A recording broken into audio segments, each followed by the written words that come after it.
에베소서 1장 7절에서 14절입니다. 키워드는 나타내신 하나님의 뜻, 더 크신 하나님, 하나님의 크신 역사입니다. 우리는 그리스도 안에서 그의 은혜의 풍성함을 따라 그의 피로 말미암아 속량 곧 죄사함을 받았느니라. 이는 그가 모든 지혜와 총명을 우리에게 넘치게 하사 그 뜻의 비밀을 우리에게 알리신 것이요 그의 기뻐하심을 따라 그리스도 안에서 때가 찬 경륜을 위하여 예정하신 것이니 하늘에 있는 것이나 땅에 있는 것이 다 그리스도 안에서 통일되게 하려 하심이라. 모든 일을 그의 뜻의 결정대로 일하시는 이의 계획을 따라 우리가 예정을 입어 그 안에서 기업이 되었으니 이는 우리가 그리스도 안에서 전부터 바라던 그의 영광의 찬송이 되게 하려 하심이라.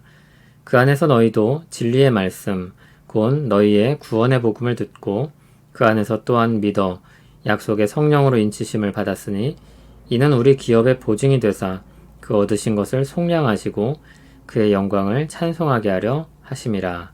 아멘. 성부 하나님께서 우리에게 베푸신 은혜에 대해서 말했습니다. 그리고 이제 성자 하나님을 통해서 그리고 성령 하나님을 통해서 주시는 은혜에 대해 말씀하고 있습니다. 그리스도 안에서 그의 은혜의 풍성함을 따라 그의 피로 말미암아 속량 곧 죄사함을 받았다고 했습니다. 속량은 몸값을 지불하고 전쟁 포로나 노예를 해방하는 것을 뜻합니다.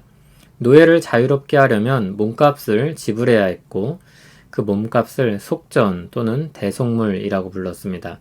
신자는 그리스도의 피로 말미암아서 속량을 받았습니다. 자유를 얻었습니다. 이 자유에 대해서 다시 말하기를 죄사함을 받았다고 했습니다. 죄로 인해 하나님의 진노 아래에 있었습니다.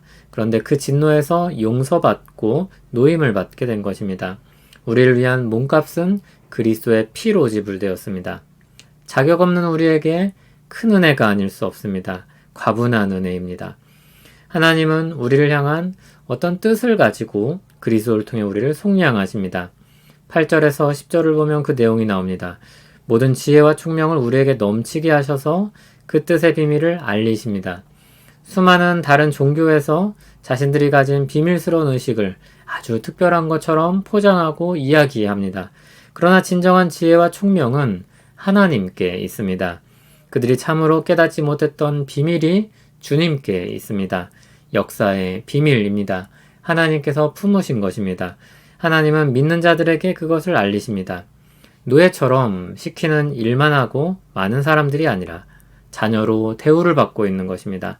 아버지의 일을 알고 따르게 하는 것입니다. 이 편지는 에베소에서 전해졌었습니다. 에베소는 어떤 곳입니까? 사도행전을 보면 사도 바울이 에베소에서 전도를 하는데 많은 사람들이 믿게 됐습니다. 그때 마술을 행하던 많은 사람이 자신들의 책을 모아서 불살랐는데 그 책값이 은 5만이라고 했습니다. 엄청나게 큰 금액입니다. 그만큼 에베소의 우상과 마술이 사람들에게 얼마나 큰 사업이 되고 있었는지를 엿볼 수 있는 것입니다. 그곳에서 참된 하나님의 뜻, 그 비밀을 자녀 삼아 주신 신자들에게 알리십니다. 예수님께서 마지막 식사를 제자들과 나누실 때 너희를 종이라 하지 아니할 것이며 종은 주인이 하는 것을 알지 못한다고 했습니다.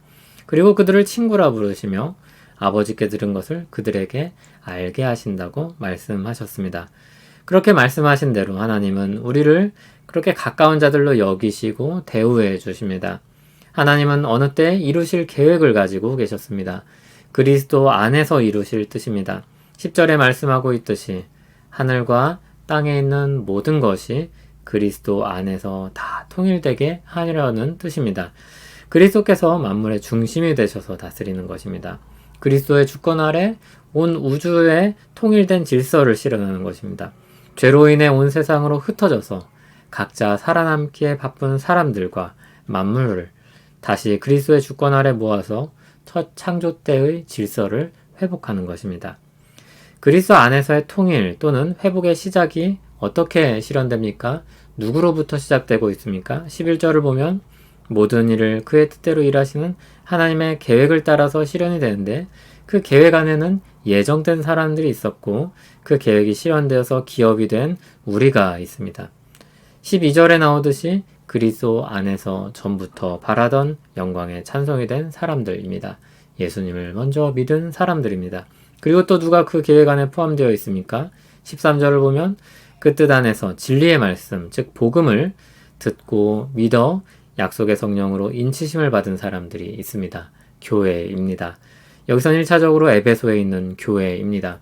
진정한 비밀을 가지고 있는 사람들이 에베소에 있는 어떤 사람들이 아니라 바로 그곳에 있는 교회입니다. 약속된 성령으로 그들은 인치심을 받았습니다.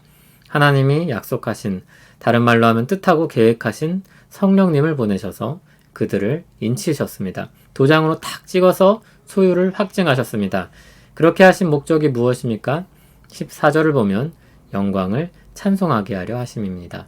하나님의 영광을 찬송하는 것입니다. 앞에서 6절에서 12절에서 반복되는 말입니다. 이를 위해서 성령님께서 우리 기업의 보증이 되십니다. 우리가 얻을 유산의 계약금이 되신 것입니다. 계약금을 냈다는 것은 나머지를 결국 지불하겠다는 것입니다. 하나님은 성령을 통해서 우리에게 주실 기업이 확실하다는 것을 보증하고 계시는 것입니다. 그 얻으신 것, 하나님의 소유된 백성을 속량하시고 영광이 찬송이 되도록 부르고 계십니다. 이 뜻이 세상에 복음을 통해서 들려졌고 교회 안에 알려진 것입니다. 교회는 한편으로 이 은혜의 수혜자이며 다른 한편으로 이 은혜의 전달자입니다. 온 우주의 모든 것을 주관하시는 하나님께서 창세전에 품으신 뜻을 교회에 알리십니다. 하나님께서 드러내신 하나님께 속하여서 숨겨져 있던 비밀이 무엇입니까?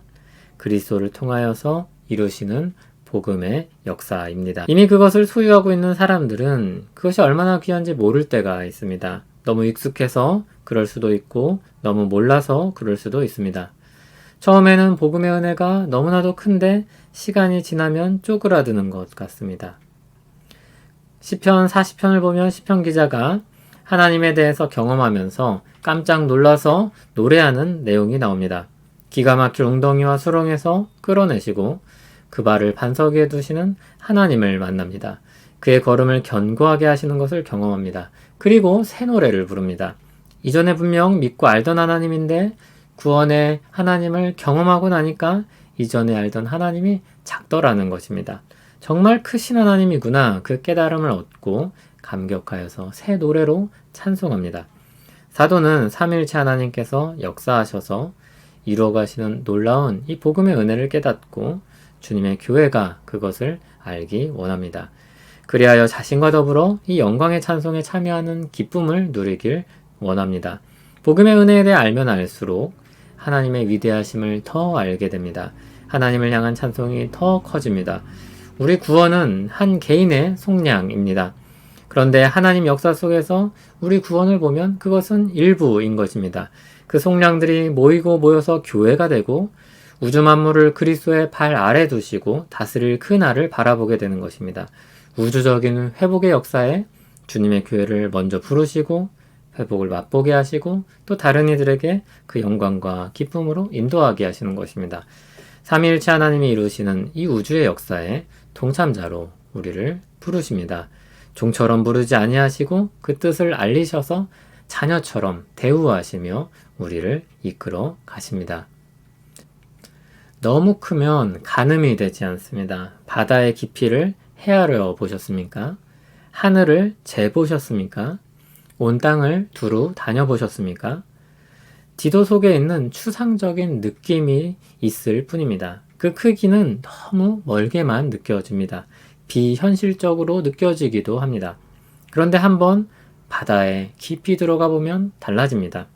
비행기를 타보면 달라집니다. 전국 일주 같은 것을 하면은 달라집니다. 조금은 그 현실에 더 깊이 들어가 보았기 때문입니다. 멀리서 귀로만 듣고 망원경으로 보고 그렇게 하는 것보다 직접 가서 걸어보고 경험하고 들어가 볼 때 그 다름을 알게 되는 것입니다.